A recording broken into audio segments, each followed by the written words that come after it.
तो लगन खूब चल रहा है, चलना है। तो जय हिंद आप सभी को, जय श्री राधे राधे। तो जैसा कि मालूम है हम लोग का भारत का संविधान का क्लास चला ना, और आज हम लोग का जो कि डीपीएसपी यानी राज्य का नीति निर्देशक तत्व सिद्धांत के बारे में हम लोग पढ़ने वाले हैं। और आज हम लोग का जो कि 17वां क्लास है, और जो कि डीपीएसपी का दूसरा क्लास है, पार्ट 2 है।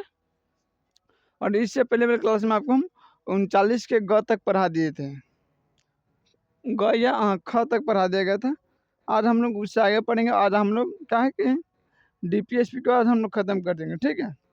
चलिए आप सभी को हम लोग क्लास को स्टार्ट करते हैं। आपको बता देना चाहता हूँ कि आप किसी भी कंपटीशन की तैयारी करें तो आप हमारे डीजेस एजुकेशन द्वारा फिर जुड़ के फिर आपको GK GS world map Indian map की क्लास आप ले सकते हैं, ठीक है। तो चलिए हम लोग क्लास को स्टार्ट करते बाबू। तो क्या देखें, पहले देखें अनुच्छेद 39 के ग, क्या 39 के ग देखिएगा, उसमें क्या लिखा गया है। 39 ग में लिखा है कि समान धन का वितरण, ठीक है।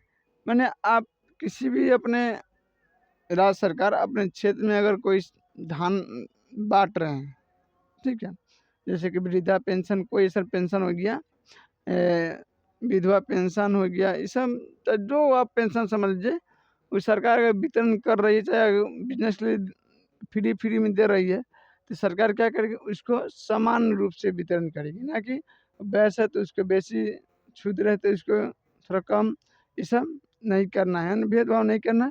आपको समान रूप से क्या वितरण करना है।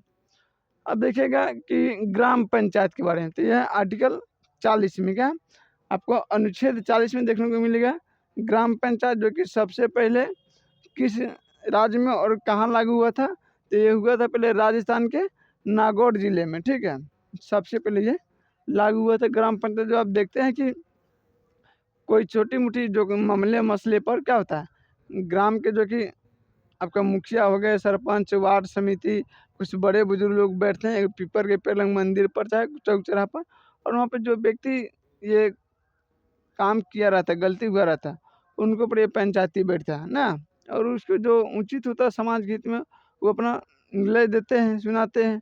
कि क्या आज के डेट में क्या मुँह मुँह देखा क्या हो गया, पंचायती हो गया कि नहीं हो गया सब।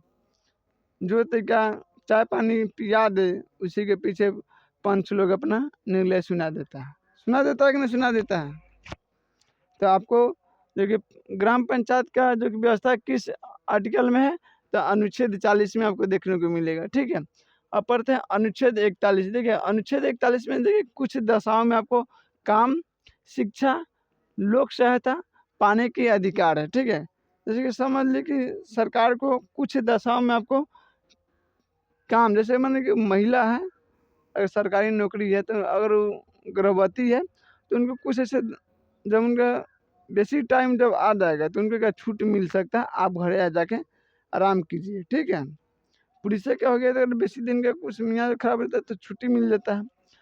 शिक्षा आप सरकार देगी फ्री में, सरकारी स्कूल में देखबे करते हैं।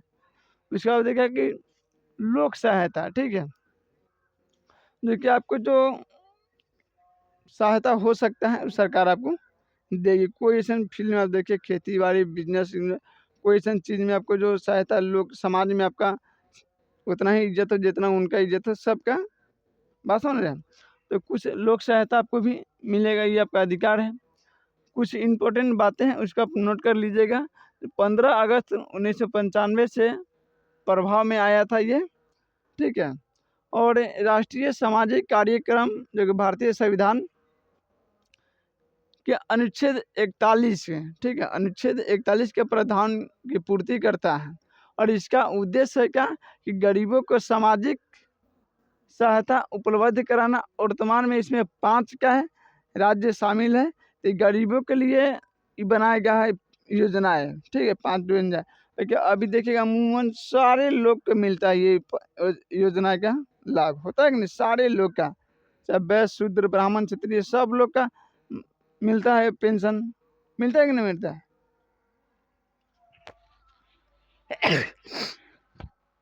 सब लोग को मिलता है, अपनी वृद्धा हो गया, विधवा हो गया, विकलांग, दिव्यांग जो कि है, ये सब मिलता है। तो इसमें देखिएगा अभी वर्तमान में 5 योजनाएँ शामिल है। देखिए पहला देखिएगा इंदिरा गांधी वृद्धा अवस्था पेंशन योजना।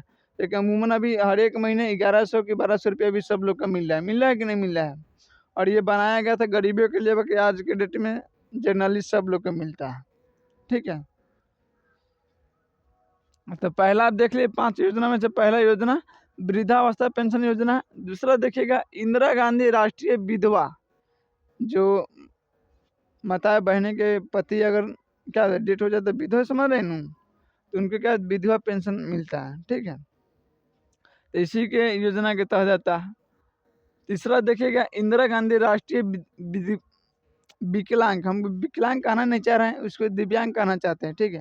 क्या विकलांग अभी तो क्या शब्द अच्छा नहीं लगता है जी, नहीं लगता है, तो विकलांग की जगह पर दिव्यांग कहिए। तो दिव्यांग क्या है कि पेंशन योजना इसी की तहत रहता है।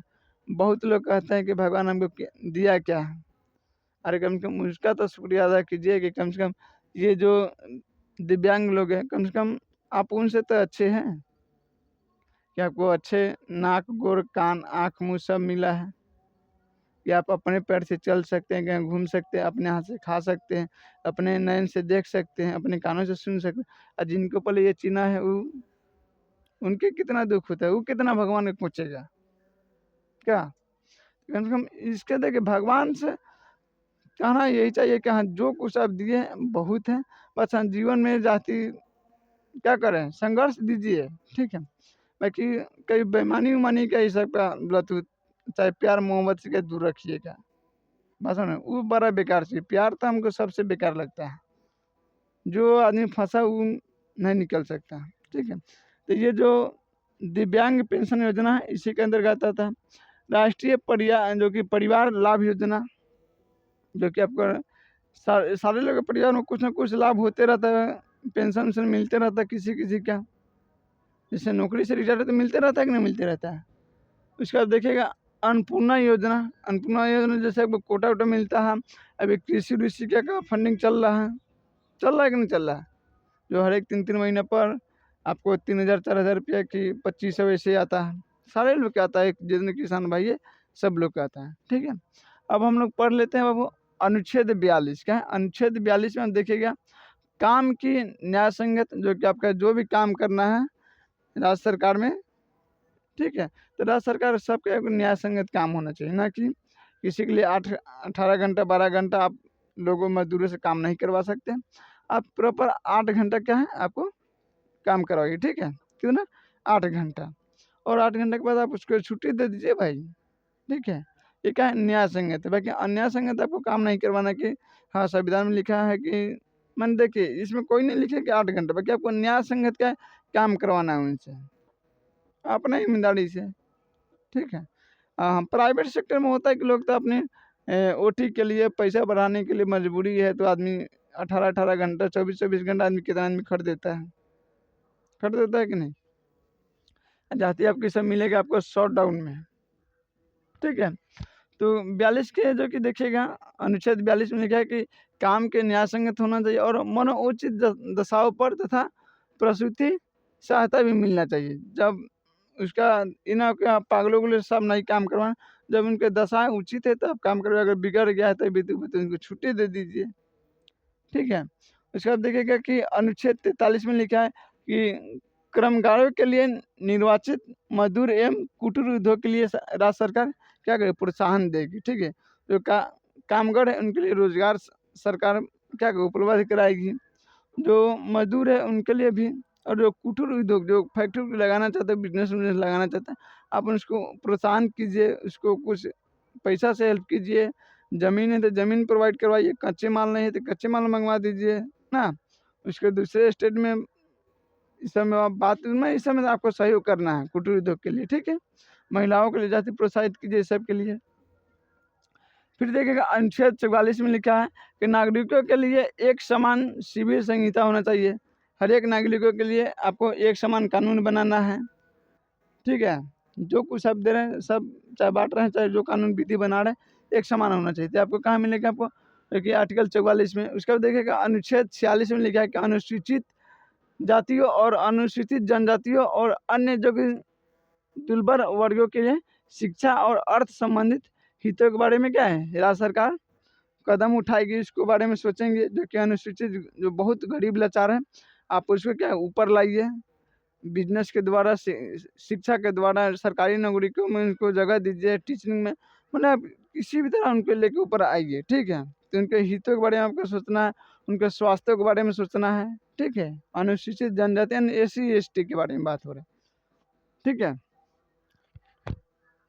इसका देखिएगा वो अनुच्छेद 47 में लिखा है, आहार स्थल जीवन स्तर उच्च कराने तथा लोक स्वास्थ्य का सुधार।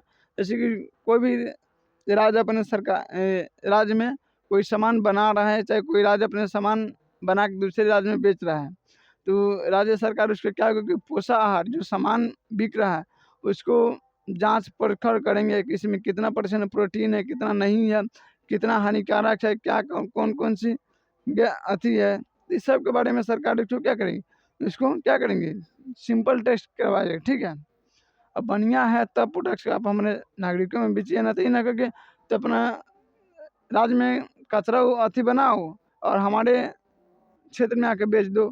हमारे यहाँ के सिविलियन चाहे नागरिक को खा खा के क्या हो जाए, पागले हो जाए, एकदम हॉस्पिटल फुल हो जाए, तो ऐसा नहीं होना चाहिए।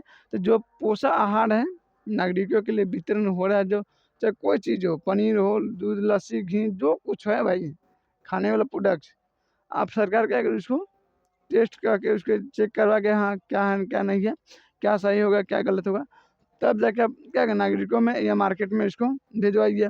उसके बाद देखिएगा कि आप रोजगार जब उसको अथी कीजिएगा, प्रोवाइड करवाएगा, तो स्वतः ही जीवन क्या ऊंचा स्तरीय हो जाएगा।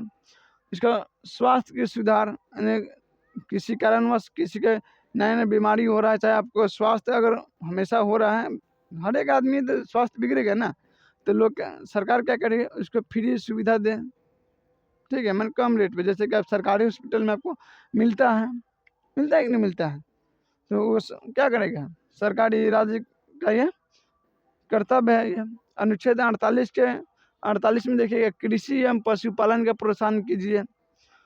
कृषिकों के लिए आप कम जो कि रुपए में आप बीज को, अच्छी क्वालिटी के बीज को प्रोत्साहन दीजिए, उसको दिलवाइए, अच्छी क्वालिटी का खाद मसाला दिलवाइए, सिंचाई करने की सुविधा दीजिए, ठीक है। उसका पशुपालन में अगर कोई डेयरी खोलना चाहते तो उसको बढ़ावा दीजिए, पशुपालन उसको बढ़ावा दीजिए। इससे क्या होगा, जब ये सब बढ़ेगा तो कुछ मूलभूत चीज़ें क्या कि उसका रेट गिरेगा और वो प्रोटीन भी पूरा हो जाएगा। जैसे भैंसी पोसेगा तो कम आपका फायदा थोड़ी है, गाय भैंसी अगर पूछ रहा है तो खाद के जो गोबर देती है उससे उपला भी जलावन के काम भी आता है, खाद भी बन जाता है, दूध भी देती है, दूध से आपको पनीर बनता है, मिठाई बनता है, लस्सी बनता है, घी निकलता है, मक्खन निकलता है, ये सारी। तो पशुपालन को खराब है तो सरकार क्या करेगी, इसको प्रोत्साहन करेगी, लोगों में अवेयरनेस बढ़ाएगी कि आप ये चीज़ कीजिए वो चीज़ कीजिए।